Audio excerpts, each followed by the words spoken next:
Në një periudhë kur solidariteti dhe mirëkuptimi duhet të jenë në qendër të veprimtarive institucionale, mira familjen e Tetov po përballen me një barë të papritur financiare. Ta ndër të tjerat, këshilltari i BDI-s në komunën e Tetovës, Veton Murati, në një konferencë për mediat.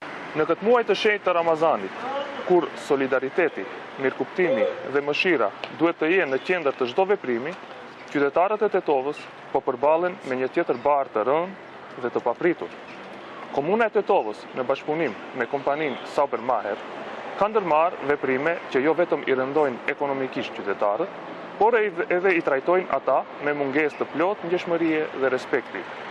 Pa asnjë paralajmërim, mbi 10.000 familje janë thirrur në noter për të paguar tarifa shtesë dhe shpenzime të panevojshme lidhur me shërbimet bazë të mbledhjes së mbeturinave. Përveç pagesës, ata janë të detyruar të kryen rregullisht, tani u kërkohet të paguajnë edhe 2.500 denar shtesë, shumë që për shumë familje përfaqëson një barë të rëndë ekonomike. Në vend që të tregohen mirëkuptues në një kohë kur shumë familje përballen me sfida të rënda financiare, këto institucione po zgjedhin rrugën e presionit dhe përfitimit financiar, duke shpërfillur plotësisht gjendjen e rënduar sociale dhe shpirtërore të qytetarëve.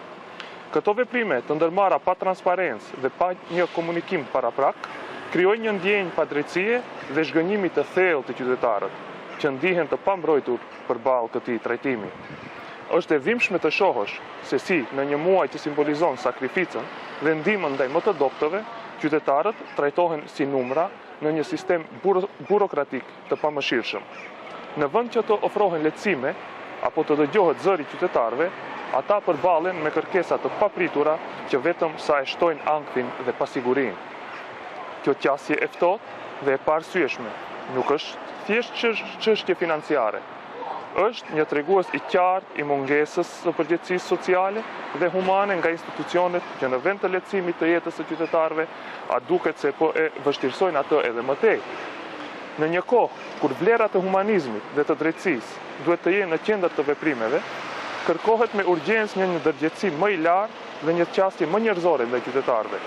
Zëri i tyre duhet të dëgjohet dhe padrejtësitë e tilla nuk duhet të kalojnë pa u denoncuar dhe pa marrë përgjigjen e duhur nga ata që mbajnë përgjegjësi publike.